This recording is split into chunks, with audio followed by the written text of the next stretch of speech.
नमस्कार दोस्तों, पहलवान गुरुदीन ग्रुप ऑफ कॉलेज के यूट्यूब चैनल पर आपका हार्दिक स्वागत है। मैं विभा ताम्रकार, राजनीति विज्ञान की प्रवक्ता। यदि आपने हमारा चैनल अब तक सब्सक्राइब ना किया हो तो प्लीज़ सब्सक्राइब करें, लाइक शेयर कमेंट्स जरूर करें और बेल आइकन बटन अवश्य दबाएं, जिससे हमारी सारी नोटिफिकेशन आपके पास सबसे पहले पहुंचे। आइए दोस्तों, आज हम पढ़ाते हैं कार्ल मार्क्स का अतिरिक्त मूल्य का सिद्धांत। ये भी बहुत मोस्ट क्वेश्चन है। अतिरिक्त मूल्य का सिद्धांत अक्सर पेपर में ये आता है। एमए फर्स्ट ईयर का 4th पेपर है और बीए फाइनल का 3rd पेपर है। तो आइए देखते हैं अतिरिक्त मूल्य का सिद्धांत। कार्ल मार्क्स के अतिरिक्त मूल्य के सिद्धांत का विवेचन उसने अपनी पुस्तक दास कैपिटल में किया है। उसकी पुस्तक कौन सी है? Das Kapital. मार्क्स ने पूंजीवाद का विशद अध्ययन किया था और पूंजीवाद के संबंध में उसका एक महत्वपूर्ण विचार अतिरिक्त मूल्य का सिद्धांत है। लेकिन इसे समझने के लिए मूल्य के श्रम सिद्धांत को जानना होगा। मूल्य का श्रम सिद्धांत क्या है, इससे संबंधित बातें करेंगे। मार्क्स के अनुसार प्रत्येक वस्तु के साथ 2 प्रकार के मूल्य की बात जुड़ी जाती है। एक उपयोग मूल्य और एक होता है विनिमय मूल्य। व्यक्ति के लिए वस्तु की उपयोगिता और आवश्यकता के आधार पर उसका उपयोग मूल्य निर्धारित होता है।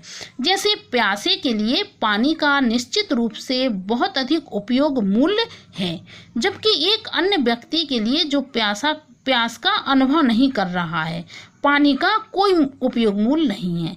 प्यास लगती है उसको तो मूल्य है कि पानी का क्या मूल्य होगा, और जिसको प्यास नहीं, अनुभव ही नहीं है उसको, तो वह पानी की उपयोगिता का मूल्य नहीं जानेगा।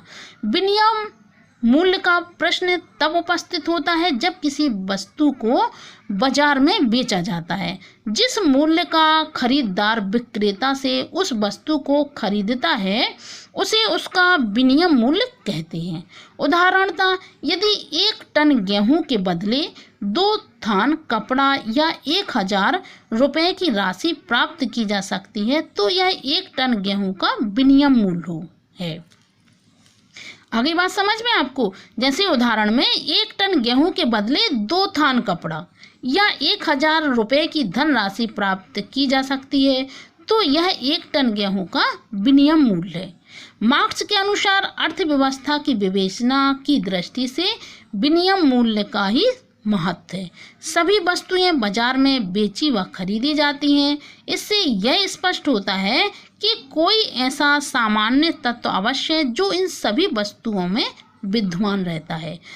वह तत्व श्रम ही हो सकता है जो सभी वस्तुओं में न्यूनतम मात्रा में विद्यमान है। अतः किसी वस्तु का विनिमय मूल्य मानव श्रम की उस मात्रा में निर्धारित होता है जो किसी विशेष समाज में उसके निर्माण के लिए खर्च नहीं किया जाना आवश्यक है। यही मूल्य का श्रम सिद्धांत रहता है। फिर आता है कि अपने मूल्य के श्रम सिद्धांत के आधार पर मार्क्स ने महत्वपूर्ण निष्कर्ष निकालने हैं। उसका विचार है कि प्रत्येक वस्तु का वास्तविक मूल्य उस पर खर्च किए गए केवल श्रम के अनुसार होता है, किंतु बाजार में यह वस्तु काफ़ी ऊंचे मूल्य पर बेची जाती है और उसके बेचने से प्राप्त होने वाला जो अतिरिक्त धन पूंजीपतियों के द्वारा अपने पास रख लिया जाता है। मार्क्स का कथन है कि पूंजीपति द्वारा अपने पास रख लिया गया वह धन ही अतिरिक्त मूल्य है। स्वयं मार्क्स के शब्दों में यह उन 2 मूल्यों का अंतर है जिसे मजदूर पैदा करता है और जिसे वह वास्तव में पाता है। दूसरे शब्दों में यह है कि यह वह मूल्य है जिसे पूंजीपति मजदूर के श्रम से प्राप्त करता है, जिसके लिए उसने मजदूर को कोई मूल्य नहीं चुकाया।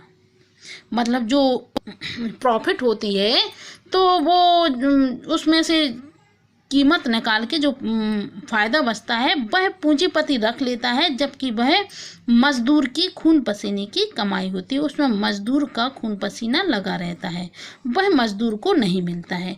मैक्सी के शब्दों में यह वह मूल्य है जिसे पूंजीपति श्रमिकों के खून पसीने की कमाई पर पथकर के रूप में वसूल करता है। उदाहरण के लिए किसी फैक्ट्री में यदि एक मजदूर एक साड़ी बनाता है तो उसे 8 रुपये में मिलते हैं। एक साड़ी बनाता है तो उसे 8 रुपये मिलते हैं, और मान लीजिए उस साड़ी में लगने वाली सामग्री की कीमत 10 रुपये है, किंतु वह साड़ी बाजार में 20 रुपये में बिकती है। इस प्रकार लागत मूल्य 18 रुपये निकाल देने के बाद 2 रुपये ऐसा अतिरिक्त मूल्य है जिसे पूंजीपति बिना किसी प्रकार का परिश्रम किए बिना प्राप्त करता है। साड़ी के उदाहरण से आपको समझ में आ गया होगा कि जो 2 रुपये जो अतिरिक्त मूल्य है वो वह पूंजीपति रख लेता है। कार्ल मार्क्स का मत था कि यह अतिरिक्त मूल्य वस्तुतः श्रमिकों के श्रम का ही परिणाम होता है, अतः न्याय की मांग है कि वह उसे ही प्राप्त होना चाहिए। किंतु श्रमिक लोग वर्तमान उत्पादन व्यवस्था में उत्पादन के साधनों के स्वामी नहीं होते हैं, इसलिए उन्हें उनके श्रम के उत्पादन यह अतिरिक्त मूल्य प्राप्त नहीं हो पाता है तथा वह उन पूंजीपतियों द्वारा हड़प लिया जाता है जो उन साधनों के स्वामी होते हैं। मार्क्स के अनुसार पूंजीपतियों द्वारा इस प्रकार अतिरिक्त मूल्य का हड़प लिया जाना आधुनिक पूंजीवादी व्यवस्था का बड़ा अन्याय है तथा इस व्यवस्था में श्रमिकों की स्थिति दासों से नाम मात्र के लिए ही अच्छी है। तो इधर वह बताता है कि जो लाभ मिलता है और वह पूंजीपति रख लेते हैं तथा इस श्रमिकों की स्थिति दासों से नाम मात्र के लिए अच्छी है। दासों और श्रमिकों की स्थिति में कोई अंतर है जो वह यही है कि वह दास प्रथा में दास व्यक्ति को दासता के कारण उसके उचित परिश्रम से वंचित रख जाता है, और आधुनिक अर्थव्यवस्था में श्रमिक अपनी असहाय दशा से बाध्य होकर पूंजीपति के साथ ऐसी शर्त पर नौकरी करने के लिए राजी हो जाता है। तो इधर पूंजीपति और जो मजदूर वर्ग और दासों के बीच बताया गया कि दोनों की स्थिति समान होती है। अब आता है जो कार्ल मार्क्स के अतिरिक्त मूल्य का सिद्धांत है उसकी आलोचना। अब आलोचक क्या कहते हैं इसमें देखना है कि श्रम उत्पादन का एकमात्र साधन नहीं।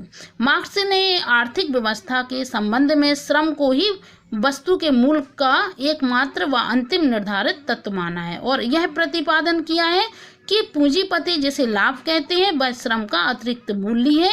किंतु मार्क्स का यह विचार त्रुटिपूर्ण है, क्योंकि श्रम के अतिरिक्त भूमि, पूंजी, प्रबंध व साहस के द्वारा ही उत्पादन के साधनों के रूप में कार्य किया जाता है।